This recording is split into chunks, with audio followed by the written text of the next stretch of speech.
పాలమూరు రంగారెడ్డి పైన ఇప్పటికే review meeting పూర్తి చేసుకొని పాలమూరు రంగారెడ్డి పెండింగ్ పనులను త్వరితగతిన పూర్తి చేయాలని చెప్పేసి కూడా ఉమ్మడి మహబూబ్నగర్ జిల్లాకు సంబంధించినటువంటి మంత్రులు ఎమ్మెల్యేలు కూడా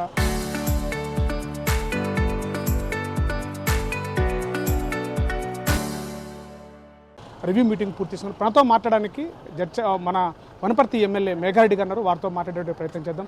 సార్, ఇప్పటికే రివ్యూ మీటింగ్ పూర్తి చేసుకున్నారు. అసలు పాలమూరు రంగారెడ్డి ప్రాజెక్టుకైనా ఎంత పని పెండింగ్లో ఉంది, దానిపైన ఎట్లాంటి రాబోయే రోజుల్లో ఎలాంటి పని పూర్తి చేస్తారు?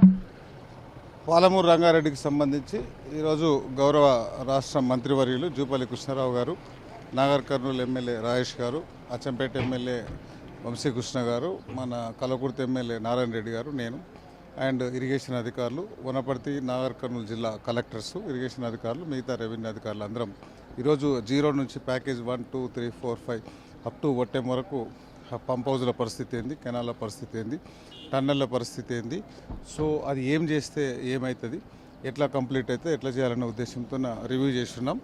దానిలో భాగంగానే మీరు చెప్పినట్లు ప్యాకేజ్ 1లో ఒక్క పంపు రెడీ ఉంది. దాని తర్వాత నార్లాపూరు దాని వాటర్ ఫుల్ చేసిన తర్వాత ఆ డ్యామ్ సేఫ్టీ అధికారులు ఎవ్రీ ఇయర్ 30% ఫిల్ చేయడానికి మాత్రమే అవకాశం ఇస్తారు.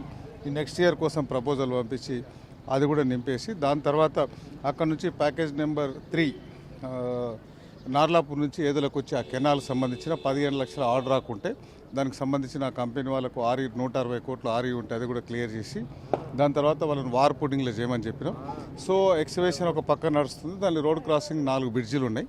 ఆ బ్రిడ్జిలు కూడా తొందరగా కంప్లీట్ చేసి ఈ సీజన్లో ఇప్పుడు వచ్చే కృష్ణానదిలో జూలై ఆగస్టులో జనరల్గా వాటర్ వస్తాయి. అక్కడ నుంచి నార్లాపూర్ నుంచి టువర్డ్స్ ఏదుల, అక్కడ నుంచి ఏదుల నుంచి మన ఒట్టెము కర్వేనా ఇక్కడ వరకు లీటర్ తీసుకుపోవాలనే ఉద్దేశంతో మేమంతా ప్రీ రివ్యూ చేసినాం. యాక్చువల్లీ 3 తారీఖు కానీ 4 తారీఖు కానీ గౌరవ మా సీఎం గారు, ఇరిగేషన్ శాఖ మంత్రులు కూడా వస్తున్నారు. వాళ్ళందరూ ఇక్కడికి వచ్చే ముందు ఒకసారి ప్రీ రివ్యూ చేసుకొని అధికారులకంతా మిగతా ఇన్స్ట్రక్షన్స్ ఇచ్చి ల్యాండ్ అక్విజిషన్ ప్రాబ్లం ఉందా, ఇంకేదైనా ప్రాబ్లం ఉందా, కాంట్రాక్టర్స్ ప్రాబ్లం ఉందా, ఏదైనా డిజైన్ ప్రాబ్లం ఉందా, వాటర్ తీసుకురావడానికి ఏం ప్రాబ్లం ఉందనే ఉద్దేశంతో ముందుకు వెళ్ళాలని ప్రయత్నం చేస్తున్నాం. నిన్న మొన్న బీఆర్ఎస్ వాళ్ళు కొంతమంది మాజీ మంత్రులు వాళ్ళందరూ అప్పుడున్న ఇరిగేషన్ మంత్రి కూడా మధ్యలో వనపర్తికి వచ్చి మేము 90% కంప్లీట్ చేస్తామంటారు. సో వాళ్ళకి ఆ మంత్రులకందరికీ హరీష్ గారికి నేను ఇక్కడ నుంచి డిమాండ్ చేస్తున్నా, వాళ్ళని చర్చకు రమ్మని ఇంతకుముందు నేను హైదరాబాద్ కూడా ప్రెస్ మీట్ పెట్టి చెప్పినా, మళ్ళీ చెప్తున్నా. టెండర్స్ పిలిచింది వాళ్ళు 33,000 కోట్లు ఎస్టిమేట్ చేసి 33 కోట్లకు టెండర్స్ పిలిచి 27 కోట్లు ఖర్చు పెట్టింది కరెక్టే. సో 90% కంప్లీట్ అయింది, 10% బ్యాలెన్స్ ఉంది. సో ఎందుకు చేస్తలేరు కాంగ్రెస్ పార్టీ అంటారు. వాళ్ళు 25,000 కోట్లు ఖర్చు పెట్టింది 10 సంవత్సరాలు. సో మేము 24 నెలల 9,000 కోట్లు ఖర్చు పెట్టినాం. ఎవరు ఎక్కువ పెట్టినట్లు? సో మేము ప్రయారిటీ బేసిక్గా చేస్తున్నాం. నెంబర్ 1 వాళ్ళు అనేది 90%, 10%, ఒకవేళ 10% కంప్లీట్ అవుతాయని వాళ్ళకి నమ్మకం ఉంటే, వాళ్ళు చెప్పేది కరెక్ట్ అయితే వాళ్ళందరూ చర్చకు రావాలి. చర్చకు వచ్చి మా సీఎం గారితో నేను మాట్లాడతా, పర్సనల్గా నేను మాట్లాడి 27,000కు 25,000కు 10% అంటే 2,500 కోట్లు, 2,500 కోట్లు నేను రిలీజ్ చేపిస్తా. టెండర్స్ పిలిచింది వాళ్ళే, కాంట్రాక్టర్లు వాళ్ళే, కంప్లీట్ చేసే బాధ్యత వాళ్ళు తీసుకుంటారా? నేను డిమాండ్ చేస్తున్నా. దీనికి హరీష్ గారు, నిరంజన్ రెడ్డి, శ్రీనివాస్ గౌడ్, లక్ష్మారెడ్డి 3 మాజీ మంత్రులు సమాధానం చెప్పాలి. సో వాళ్ళన్నీ అబద్ధాలు చెప్తున్నారు.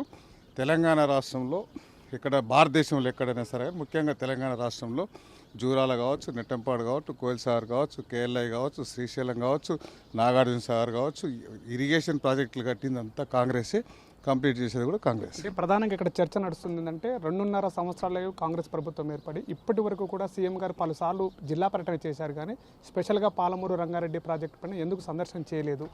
బీఆర్ఎస్ మహాపాదయాత్ర సిద్ధమనగానే ఇంత త్వరితగతిన మీటింగులు పెట్టడం ఏంటనేది ప్రశ్న వస్తుంది. సీఎం గారు కొత్తగా గెలిచినాక మహబూబ్నగర్ కలెక్టరేట్లో ఫస్ట్ రివ్యూ పెట్టారు. దాని తర్వాత Nagar Kurnool collector second review పెట్టినాం. హైదరాబాద్లో 3 టైమ్స్ పెట్టినాం. మంత్రి గారు ఒక 4 సార్లు పెట్టారు. ఇప్పటికి 9 సార్లు పెట్టినాం. సో వాళ్ళు అట్లా అనుకుంటే అసలు పాదయాత్ర వాళ్ళు ప్రకటించింది వారం కిందట. ఓకే, మేము ఖర్చు పెట్టింది 9,000 కోట్లు 24 మంత్స్లో. 9,000 కోట్లు డివైడెడ్ బై 24 మంత్స్ చేయండి. 25,000 కోట్లు డివైడెడ్ బై 10 సంవత్సరాలు అంటే 120 నెలలు చేయండి.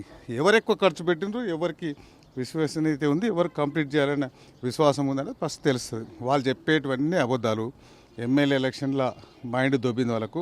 పార్లమెంట్ ఎలక్షన్లు గుండు సున్నా ఇచ్చినాం. దాని తర్వాత సర్పంచ్ ఎలక్షన్లో కర్రు కాల్చి వాత పెట్టినాం. మున్సిపాలిటీ ఎలక్షన్ మొత్తం జీరో చేసేసినాం. వాళ్ళకు మైండ్ దొబ్బి వాళ్ళ ఇంట్లో ఉన్న ఆడబిడ్డ కవిత రోడ్డు మీదకి వచ్చి బండ బూతులు తిడుతుంటే ఈడేం పీక్ కట్టలు కట్టిరని వేరే రాష్ట్రాలకు పోయినని ఆమె చెప్తే ఆ మైండ్ దొబ్బి సిస్టర్స్లోకి తగిలి రోడ్ల మీద చరుస్తున్నారు. ఫస్ట్ కవిత చెప్పిన దానికి ఆన్సర్ చెప్పి మా దగ్గరికి రావాలి. సీఎం పర్యటన ఎలా ఉండబోతుంది? ఇప్పటికి అధికారికంగా ప్రకటన వచ్చిందా? ఎట్లా ఉండబోతుంది? సీఎం గారు మనకు ఈ ఫస్ట్ పాలమూరు రంగారెడ్డి ఈ డిజైనే తప్పు. సో జూరాల సోర్స్ నుంచి తీసుకుంటే బాగుండేది అని చాలాసార్లు అసెంబ్లీలో మాట్లాడు. దాని మీద ఫస్ట్ మా సీఎం గారు జూరాలు వస్తున్నారు.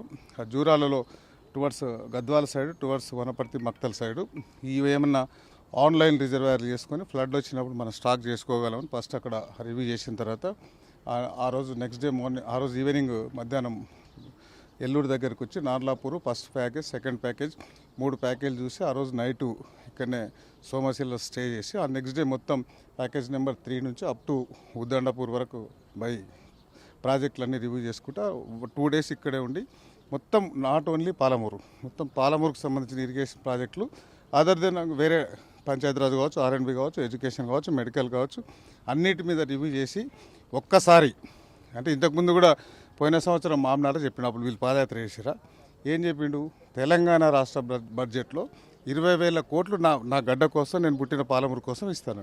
దానిలో భాగంగానే దానికి ఇప్పుడు టైం వచ్చింది. సో అవన్నీ ఒక్కసారి ఎస్టిమేట్ చేసేసి వైఎస్ఆర్ సీఎం ఉన్నప్పుడు కడపకి ఎట్లా తీసుకుపోయాడు, దాని తర్వాత చంద్రబాబు సీఎం ఉన్నప్పుడు ఉమ్మడి రాష్ట్రంలో మన చిత్తూరుకి ఎట్లా తీసుకెళ్ళి, మొన్నటి వరకు ఉన్న కేసీఆర్ మెదక్ ఎట్లా తీసుకుపోయాడు. మా రేవంత్ అన్న ఇక్కడ ఉన్నాడు కాబట్టి మేము కూడా 20,000 కోట్లు తెచ్చుకుంటాం. పాలమూరు అభివృద్ధి చేసే బాధ్యత మాది. వాళ్ళకి తినేదరగకపోతే రస్తరోక చేసుకోమని, ధర్నాలు చేయమని, పాదయాత్ర చేయమని మేము పని చేసుకుంటాం. ఇది పాలమూరు రంగారెడ్డి ప్రాజెక్టుకి సంబంధించినటువంటి ఫేజ్ 3 పనులు కూడా ఇప్పటికే పూర్తి చేస్తున్నటువంటి పరిస్థితి. దీనిపైన కూడా త్వరితగతిన సంబంధించినటువంటి పనులను కూడా పూర్తి చేసేటువంటి రివ్యూ మీటింగ్లో చర్చించాము. రాబోయే రోజుల్లో కూడా ఈ పాలమూరు రంగారెడ్డి ప్రాజెక్టును కూడా కాంగ్రెస్ ప్రభుత్వంలోనే పూర్తి చేశాము. రాబోయే రోజుల్లో 30 తేదీల్లో కూడా సీఎం రేవంత్ రెడ్డి రాబోతున్నారు. ఇటుపైన అటు జూరాల నుంచి మొదలుకుంటే ఇటు నార్లాపూర్ కూడా పూర్తిగా పాలమూరు రంగారెడ్డి ప్రాజెక్టును సందర్శించి దాని పనులు కూడా త్వరితగతిన పూర్తి చేస్తామని చెప్తున్నటువంటి పరిస్థితి. కెమెరా పర్సన్ నర్సింగ్తో శివాజీ, RTV, నాగర్ కర్నూలు జిల్లా.